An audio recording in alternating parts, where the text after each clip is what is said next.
BRB, about to escape and enter my magical fantasy world? Hello my lovely friends and welcome back to my YouTube channel. My name is Joanna, but you can call me Jo. So far on my channel I've talked about a fair few types of media, however I am missing a big one. So today I'm going to go through all the movies that really impacted me as a teenager. I'm using the word impacted very lightly because at that point in my life I wasn't really absorbing what the media was telling me, I was just there for the vibes. I've pretty much put down any movie that I remember watching repeatedly during my teenage years. There's a fair few, but I thought we'd go through them together and see if I would still watch them today. Probably, because I will watch anything as long as it's fun. Also, please excuse the state of my hair. I didn't know what to do with it today. It has a mind of its own, so I've just put it up and we're gonna roll with it. Let's get into some movies that impacted me as a teenager. Let's go! The first movie I've put down actually counts as two movies because I was equally obsessed with both of them. It's Twitches and Twitches 2. I was obsessed with these movies, I talked about them near constantly, and I love magical women. So seeing magical twins that didn't know they were twins, and on their birthday they find each other.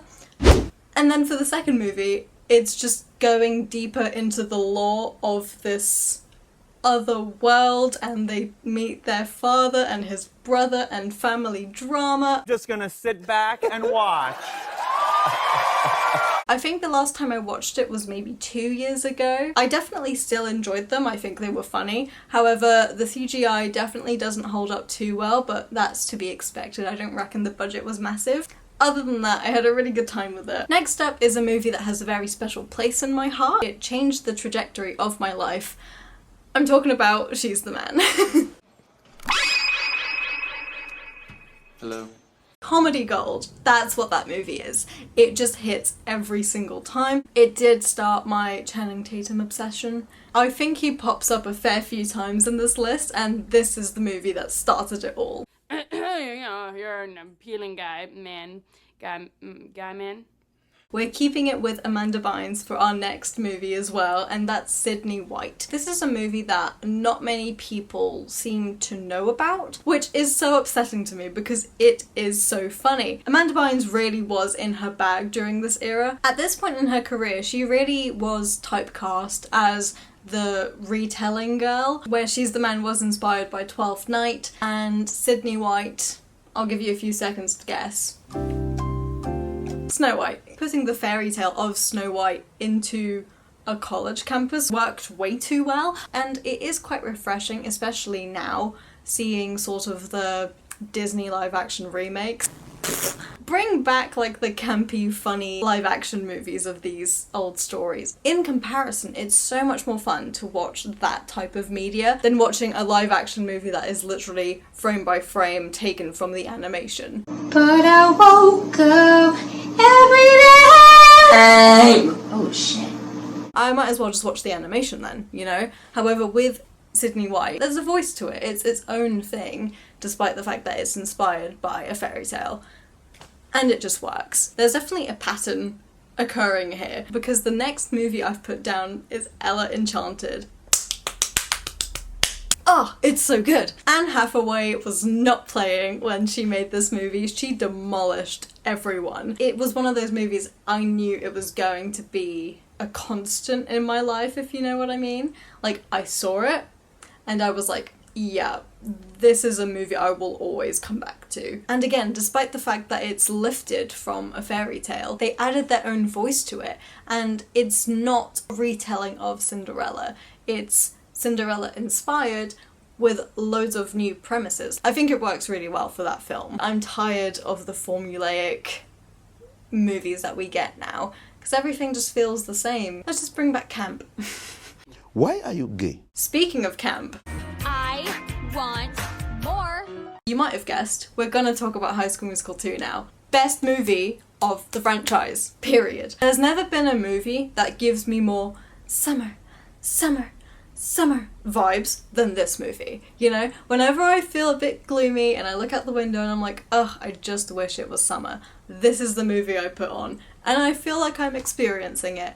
It's so goddamn saturated.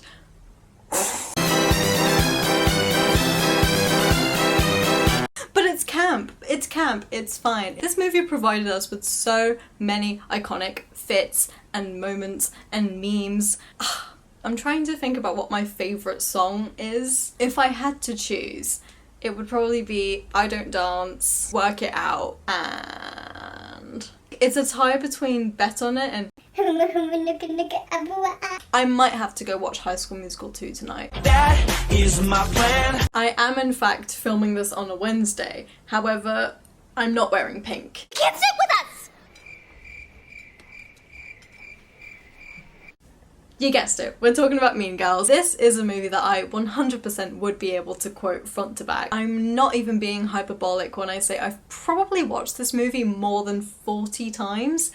I was obsessed. Not only is it absolutely hilarious, but it genuinely has an important social meaning behind it as well, which, to be fair, I do feel like a lot of 2000s chick flicks kind of towed that line. To this day, I continue to rewatch this movie. I get a certain comfort from rewatching stuff, so Mean Girls is definitely one of those. If I'm having a bad day, put on some Mean Girls, quote along, have a laugh, have an incredible time. That is so fetch. Sort of along the same lines of definitely not a chick flick, but a comedy, 21 Jump Street.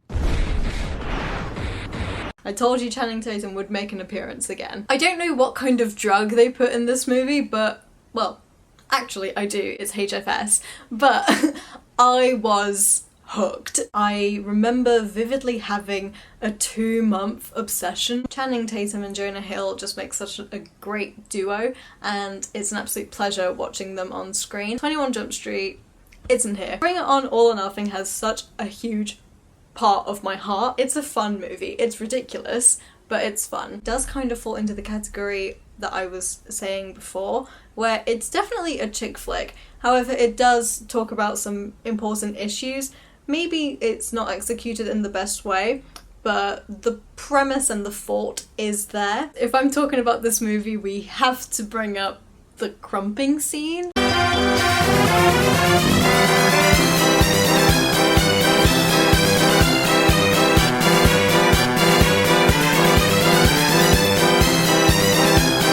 Is it the cringiest thing I've ever seen? Yes, absolutely. Did I think she absolutely killed it when I was younger? Yes, absolutely. Oh. Here's a movie that I do remember and I love so much. LOL, starring Miley Cyrus. There's definitely some very questionable things in this movie, but I personally think it just adds to the chaotic energy that this movie exudes. It's also just like kind of scandalous. If you haven't watched it, I would recommend it. I've just realised I've done such a good job with this list because I've just talked about LOL and there is an actor from that movie in this franchise. Big brain. Trust me, I'm like a smart person. Anyways, we're gonna be talking about Step Up. I said Channing Tatum would come up again and again. Here he is. As someone who has always danced in her life and enjoys shitty teen movies, this was the perfect combo for me. And I think the fact that they focused mainly on classical dance, which I don't really have much background in, with hip-hop, which I do have background in, it was quite interesting seeing the mesh that they managed to do for the final performance. And Step Up 2, obviously, you have Moose, who is an icon, best part of the franchise by far. They have decent storylines despite the fact that you're there for the dancing, so you know, it works, it works. If a book was popular during the 2010s, it would probably be turned into a movie. The first one I've put down is The Perks of Being a Wallflower. This entire movie is a trigger warning. Every few scenes, something bad happens, and it's incredibly heavy, and the fact that it's targeted at teenagers is interesting, but again, it is a coming-of-age movie, so it does make sense. I think they did such a good job with it. It's quite under wraps for a long time, and then you can kind of see as the movie progresses every thread coming apart. It is tragic, but the way they've executed it is beautiful. I actually watched it the other day and tears were just flowing down my face constantly. I don't think I quite understood the topics that were being shown, but watching it as an adult, I was like, oh my god, what were we watching? I think it's one of those, it's a staple for a reason. Next up is a movie that I got introduced to in possibly the weirdest way ever. I went to an all-girls Catholic school. I know. Blech. I don't like that. Put your tongue back in your mouth. We were in our cooking class, and I'm assuming maybe there weren't enough of us to do the project of that day. So our teacher just turned around and was like, yeah, I'm just gonna put a random movie on. And we were like, okay. She put on A Walk to Remember. I'm assuming it was put on because of the fact that it has quite a religious through line. Oh, we were crying. I just remember being like, that was the saddest movie I've ever seen. I don't think I've rewatched it since, but I was really touched, and I think it will be one of those that I go back and watch at some point just to see what on earth was going on. I don't really remember it. I just thought I'd put it down because I don't remember why we watched it. If anyone I went to school with is watching this and remembers why we watched that movie on that day, please let me know. Thank you. We're keeping it in the realm of terminal illness, and I think you all know what's coming. Okay. Okay. The Fault in Our Stars. John Green really had us in the palm of his hand, huh?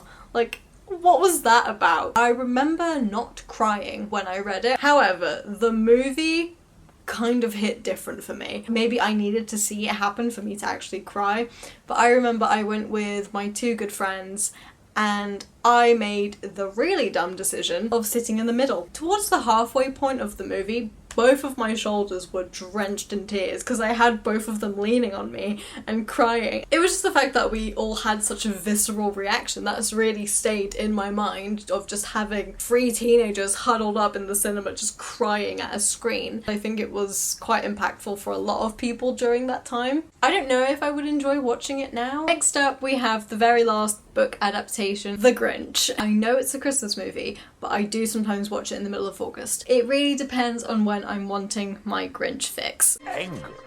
The fury. The muscles. I think I equally impressed but also scared my partner this Christmas because we watched it and I pretty much quoted the entire movie, and I don't think he knew that about me. I don't think he knew I was that kind of person. My favourite joke of the entire movie comes pretty early in the film, where they are describing the day the Grinch arrived. Instead of the stork, as we're used to seeing, these babies actually get sort of parachuted in a basket and down they come. And you follow this very specific one and it falls in front of a door. This man opens the door, he goes, honey, our baby's here. He looks down, he looks at the baby, he goes, he looks just like your boss. That shouldn't be so funny. The Grinch definitely has lots of moments that were meant for the adults, so it's been quite interesting getting both experiences where I watched this as, you know, a teenager but still young, and I understood like, wow, the Grinch is funny, to wow, the Grinch is funny. I can't live without it. I love that movie. Okay, so now we're switching genre. However, we are still talking about creepy furry creatures. Attack the Block. I don't know what on earth was going on at my school because, again, I got introduced to this movie in an English class. I don't even know why we were watching it. Maybe she was a supply teacher? I don't remember. I really don't. I just remember she put on Attack the Block and we all lived for it.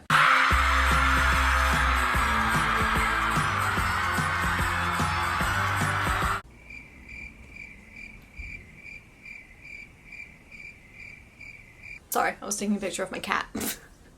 You look beautiful. These characters, despite the fact that a lot of the times they feel like caricatures, it's still grounded enough in reality that it works, despite the fact that we're literally dealing with aliens. It's a very fine line to balance, but I think this movie specifically does it really well. I would probably rewatch it. I remember it being scary, so I suppose I would have to see if I would still find it scary now. I'm not so sure. I'm ending this video on my favourite movie ever, Heathers. Dear Diary, my teen angst bullshit has a body count. It ticks so many boxes for me. The discussion of female friendships, visually stunning. The fashion in this movie is top tier, and the sets are incredible. The social commentary in this movie is somehow in your face but also subtle. me having a crush on JD is probably problematic and questionable. Probably shows that there's something wrong with me on a deep level, but hey ho, I'm sorry. That is my favourite movie, and again, it's one I can rewatch constantly and I don't get tired of it. So yeah, I'm definitely missing a few, but I just can't remember them. Maybe I'll make a part 2 at some point if you guys enjoy this video. Generally, those are the movies that I really enjoyed a lot as a teenager and that I still find myself going back to as an adult. I'd love to know if there's any movies that I mentioned that you also felt quite impacted by when you were a teenager, or if there's any movies that I didn't mention that you think are a staple teenage movie that I should have talked about. I'd love to hear it. Leave it all in the comments for me. If you have any movie recommendations, I would also love to hear them. But yes, thank you ever so much for watching this video. I hope you have a lovely day. Please leave me a like if you enjoyed the video, subscribe if you want, and ring the bell for notifications of when I next post. Mwah! Bye!